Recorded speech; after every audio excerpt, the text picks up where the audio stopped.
Hace poco más de 20 años me tocó atravesar por una situación bastante desagradable, la cual no deseo a nadie de ustedes que le suceda.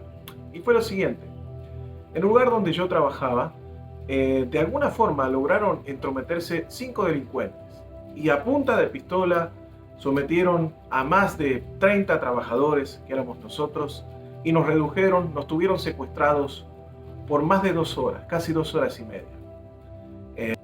Y fue un momento que marcó mi vida para siempre. Cuando uno se encuentra en la circunstancia de que le ponen un arma en la cabeza y lo amenazan diciéndole que cualquier acto que desagrade a estas personas va a perder su vida, cualquier acto de desobediencia a lo que ellos le están indicando corre el riesgo de quitarle su vida, lo va a hacer pensar irremediablemente en obedecer al máximo en lo que pueda todas las indicaciones de que esta persona le está diciendo. Y esto pasa por el instinto natural que tenemos los seres humanos de querer conservar la vida. Y lo que estamos haciendo en ese momento es rendirnos ante una persona, es reconocer de que esta persona en esa circunstancia, en ese momento, está teniendo el total control, el control absoluto, y puede cambiar el destino de su vida. En ese momento usted está reconociendo de que en las manos de la otra persona está el vivir o el morir. Y eso es lo que indefectiblemente nos lleva al punto de rendirnos. Y les voy a compartir lo que quiere decir precisamente la palabra rendirse. Es, según el diccionario de la lengua española, es someterse al dominio o voluntad de alguien o algo dejando de oponer resistencia. Lo repito, someterse al dominio o voluntad de alguien o algo dejando de oponer resistencia. O sea, completamente nos rendimos, nos dejamos vencer por la circunstancia, por la persona o por algo que nos supera y nos rendimos. Puede ser que también nos rindamos ante una circunstancia que no sea beneficiosa para nosotros. Nos rendimos quizás al tratar de perseguir una carrera, al tratar de perseguir un sueño, nos rendimos y nos estamos rindiendo a algo que nos supera, que pensamos que nos supera. Y para citar otro ejemplo, es como si tú fueras conduciendo tu auto y de repente, adelante, ves a alguien con un traje de policía que te hace una seña de que te detengas. ¿Qué es lo que vas a hacer? ¿Vas a seguir manejando? ¿Vas a acelerar? ¿O por respeto a la autoridad vas a rendir tu voluntad, aunque no tengas ganas, y vas a detenerte? ¿Por qué? Porque esa persona, hay una placa que está vistiendo y que demuestra de que está investida de una autoridad que es delegada por el gobierno, representante de una ciudad o de una nación, y uno se somete, a pesar de que no tenga ganas, a esa autoridad, porque de lo contrario, las consecuencias al no someterse, al no rendir su voluntad y detenerse, va a ser de que uno tenga que pagar una multa o ir a la cárcel o alguna consecuencia negativa. Seguramente va a traer la desobediencia a esa autoridad. Ahora, ¿qué sucede cuando llegamos al punto de tener que rendir nuestra voluntad a Dios? Muchas veces nosotros renegamos, muchas veces nosotros no dejamos que áreas de nuestra vida que sabemos y que entendemos de que deben ser rendidas a Dios, sean así. Vayan por ese lugar, entregárselas al Señor y hacer que la voluntad de Él prevalezca por nuestra voluntad. El no rendir precisamente estas áreas de nuestra vida puede hacer que bendiciones se retrasen, puede hacer que nuestro hogar no cambie, puede producir de que cómo queremos que esté nuestro matrimonio o nuestro hogar con nuestros hijos no prospere, precisamente porque tenemos áreas en nuestra vida que aún nos cuesta entregar. Puede ser por orgullo, puede ser porque aún no interpretemos cuáles son nuestras áreas, pero es muy importante que al saber cuáles son estas, nosotros se las entreguemos al Señor. Porque esto es lo que va a producir cambios radicales, cambios beneficiosos, cambios que puedan afectar en una manera positiva tu hogar, tu familia, tu ministerio, ¿por qué no? Porque a veces nos encontramos con líderes que aún sabiendo de que están haciendo cosas equivocadas, por orgullo no rinden áreas de su vida a Dios, y eso ocasiona de que ese ministerio quede estancado, de que ese ministerio no vaya al nivel que Dios quiere que el ministerio esté. Y yo no vengo a decirte de que el rendirse sea fácil. A veces cuesta, muchas veces nos cuesta reconocer áreas de nuestra vida en las cuales necesitamos ser cambiados, necesitamos ser perfeccionados.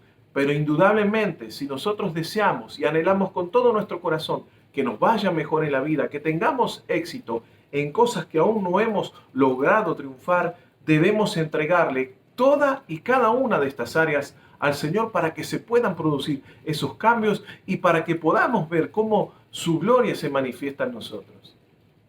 Y bíblicamente encontramos muchos ejemplos. Voy a solamente tomar un par. Por ejemplo, Abraham, cuando él se encontró en el predicamento de tener que entregar a su hijo en sacrificio, no le estoy hablando de cualquier hijo, era el hijo prometido por Dios, por aquel que esperó más de 25 años y del cual el Señor le había dicho que iban a salir multitudes, de que iban a salir naciones. Abraham no dudó. Abraham se determinó entregar en su corazón, rendir su voluntad, a pesar de que le costara la vida de su hijo, entendiendo de que la voluntad de Dios estaba por encima de su voluntad.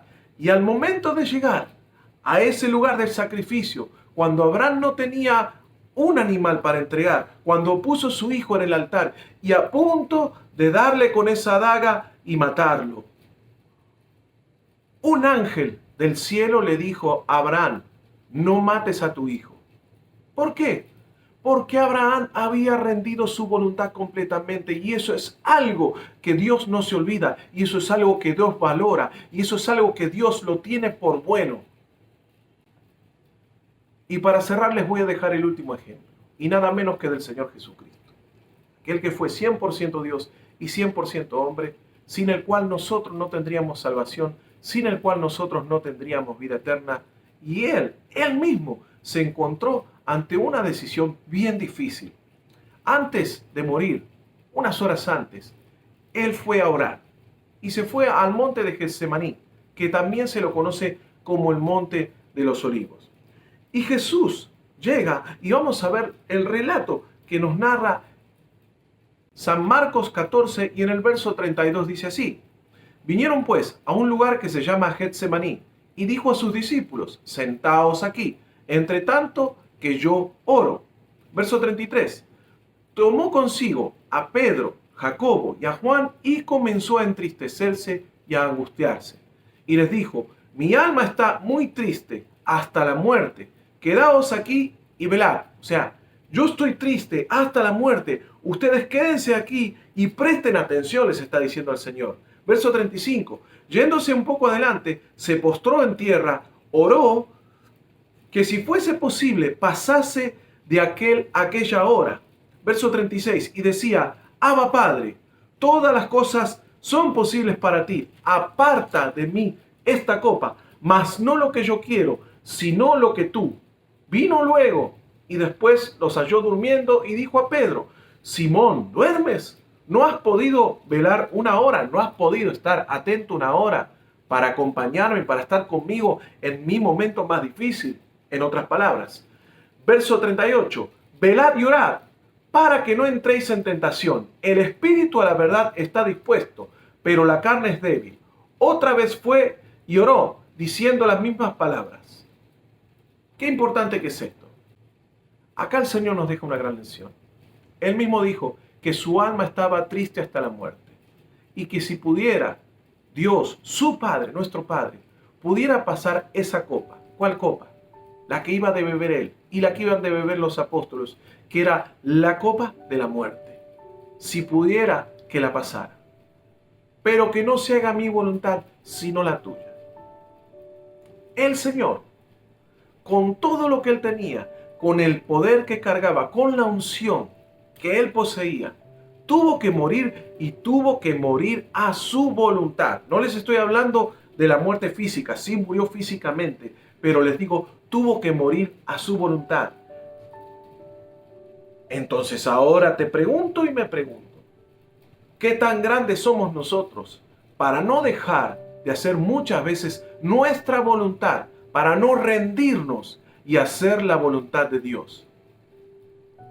Al no rendirnos, lo único que garantizamos es obstruir el trabajo del Espíritu Santo de Dios en nuestra vida. Cuando nosotros nos rendimos, le estamos dando bandera verde para que Él pueda hacer la obra en nosotros. Les recuerdo algo, el Espíritu Santo de Dios es un caballero. Él no va a obligarnos a nada. Él simplemente va a dejarnos hacer lo que nosotros le permitamos. Es hora de rendir. Busquemos en nuestro corazón, escudriñemos nuestra alma. ¿Cuáles son las áreas que tendemos que rendirle a Dios? ¿Cuáles son las cosas que nos impiden recibir más de Dios? Y pongámonos hoy como meta el rendirnos completamente, lo que sea, para poder vivir en la voluntad de Dios, que es buena, que es agradable y que es perfecta. Así que te dejo con esto, te doy muchas gracias por haber escuchado una vez más este mensaje y te bendigo. Nos vemos la próxima vez. Bye.